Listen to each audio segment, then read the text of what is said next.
Praise the lord. దేవుని పరిశుద్ధ నామానికి మహిమ కలుగును గాక. ప్రతిదినము అనుదిన జీవాహారం అనే కార్యక్రమాన్ని వీక్షిస్తున్న మీ అందరికీ కూడా ప్రభు పేరిట మా శుభాభివందనాలండి. ప్రతిదినము దేవుని వాక్యం చేత ఎంతో చక్కగా దేవుని యొక్క వాక్యాన్ని వినడానికి ప్రభు మనకి ఇస్తున్నటువంటి ఇటు అవకాశాన్ని బట్టి ప్రభుని స్తుతిద్దాం. మరి ప్రతిదినము కూడా దేవుని వాక్యాన్ని ధ్యానించుకుంటున్నాం. మరి కొన్ని దినములుగా అమ్మగారి ఇంటికి వెళ్ళడాన్ని బట్టి కొన్ని దినములుగా మరి వాక్యాన్ని ఆడియో రీతిగా మీకు అందించలేకపోయాం. ఏదేమైనా కొన్ని పాత వీడియోస్ అన్నీ కూడా మీకు పెట్టడం జరిగింది. మరలా యథావిధిగా ఆసనగూడెం వచ్చి ఉన్నాం గనక మరలా అనుదిన జీవాహారం అనే కార్యక్రమాన్ని మరలా మనం స్టార్ట్ చేసుకుందామండి. ఈరోజు ఆలస్యం చేయకుండా దేవుని యొక్క వాక్యాన్ని ధ్యానించుకుందాం. ఈరోజు మనం చెప్పుకొనబోయే వాక్యము రోమీలకు రాసిన పత్రిక 8వ అధ్యాయము 31వ వచనం. దేవుడు మన పక్షమునుండగా మనకు విరోధి ఎవడు? ఆమేన్. పరిశుద్ధ ఆత్మదేవుడి ఉదయకాల సమయంలో మనతో మాట్లాడుచున్న మాట, దేవుడు మన పక్షానుండగా మనకి విరోధి ఎవడు అని దేవుని వాక్యం సెలవిస్తుంది. నిజమేనండి. ఒక రాజ్యాన్ని పరిపాలిస్తున్నటువంటి ఆ రాజ్యంలో ఉన్నటువంటి రాజుగారిని బట్టి అక్కడున్న చాలామంది ప్రజలు ఆ రాజుగారినే నమ్ముకుంటూ వారి జీవిత యాత్రలో ముందుకు కొనసాగుతారు. ఎందుకంటే మా రాజుగారు ఉన్నారు గనక మాకేమీ పర్వాలేదు, మాకు ఎలాంటి శోధన వచ్చినా, ఎంత కష్టం వచ్చినా, ఎంత నష్టం వచ్చినా మా రాజుగారే చూసుకుంటారు గనక మాకేమీ ఇబ్బంది లేదని వారు చక్కగా సంతృప్తి కలిగి ఉంటారు. వారి జీవితంలో ఎటువంటి శోధన రాకుండా ఒకవేళ వచ్చినా చూచుకోవడానికి రాజుగారు ఉన్నారని చెప్పి. అలాగనే మరి ఆ రాజుగారిని నమ్ముకున్నటువంటి ప్రజలు ఎంత క్షేమంగా ఎంత నెమ్మదిగా ఉన్నారో మనము నమ్ముకున్నటువంటి మన రాజు అత్యున్నత సింహాసనముపై ఆసీనుడైనటువంటి మన ప్రభువు ఎంతోమంది ప్రజలు ఆయనను నమ్ముకొని ఎన్నెన్నో అద్భుతమైన కార్యములు చూసినటువంటి ఎంతోమంది పట్ల దేవుడు ఎంతో కృపను చూపించాడు కదా. ఈ ఉదయకాల సమయంలో నీ జీవితంలో కూడా దేవుడు ఎన్నో అద్భుతాలు చేశాడు. ఆశ్చర్యమైన కార్యాలు, ఊహకు మించిన గొప్ప కార్యములు, అసాధ్యమైన కార్యములను ఆయన నీ జీవితంలో సాధ్యపరిచాడు కదా.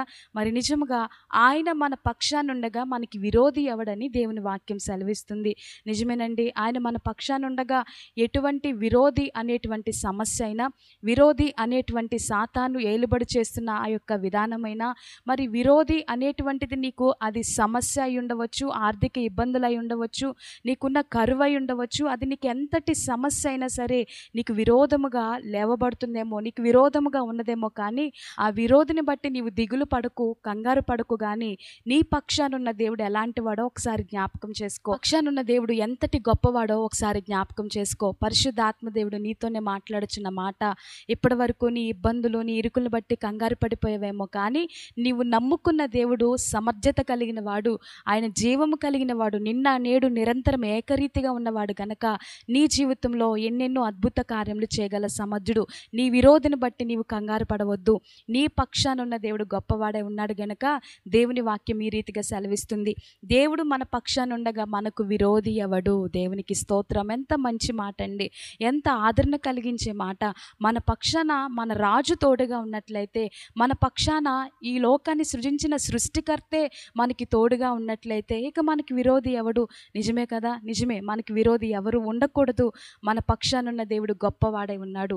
అంత మాత్రమే కాదు కానీ ఇక్కడ చూడండి, శ్రమ అయినను, బాధ అయినను, హింస అయినను, కరువైనను, వస్త్రహీనత అయినను, ఉపద్రవమైనను, ఖడ్గమైనను మనలను ఎడబాపునా అని దేవుని వాక్యం సెలవిస్తుంది. మనలను ఎడబాపే వారెవరని పౌలు భక్తుడు ఎంతో చక్కగా మాట్లాడుచున్నారు. చూడండి, మనలను ఎడబాసే వారెవరు? ఈ లోకములో ఉన్న శ్రమ అయినా, వస్త్రహీనత అయినా, కరువైన, ఖడ్గమైన, ఉపద్రవమైన అది మనలను ఎడబాయడానికి ఏమాత్రం వీల్లేదు.